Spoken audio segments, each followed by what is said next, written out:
నా పేరు వచ్చేసి సుప్రీత్ కౌర్. నేను by profession X bank manager ఒక ప్రైవేట్ బ్యాంక్ లో నేను ఒక 10 years పని చేశాను.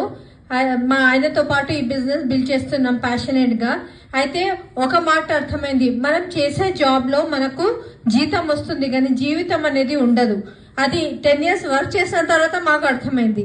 ఈరోజు చాలా మంది మనం అనుకుంటాం కంఫర్టబుల్ పొజిషన్ లో ఉన్నాము, మనకేమవుతుంది, మనకి ఏమైనా కానీ ఉంది కదా, జాబ్ ఉంది కదా అనుకుంటాం. కానీ మనము పని చేయలేని పరిస్థితుల్లో మన ఇంట్లో ఇన్కమ్ వస్తుందా అది ఆలోచించుకోవాలి, రైట్? అయితే మీకు ఎవరైతే ఈ ఆపర్చునిటీ ఇచ్చిండ్రో వాళ్ళు మన కోసం అంత కష్టపడి మన ఇంటికి వచ్చి వాళ్ళు చెప్పారు. వాళ్ళ మాట నమ్మండి. వాళ్ళ అబద్ధాలు ఎందుకు చెప్తారండి మన ఇంటికి వచ్చి, రైట్? వాళ్ళని ఒక 3 years నమ్మి గట్టిగా వాళ్ళ చేయి పెట్టుకొని వాళ్ళు చెప్పినట్టు చేస్తే 100% మనం ఇక్కడ జీవితంలో ముందుకు వెళ్తాము. ఇక్కడ చూడండి, ఫస్ట్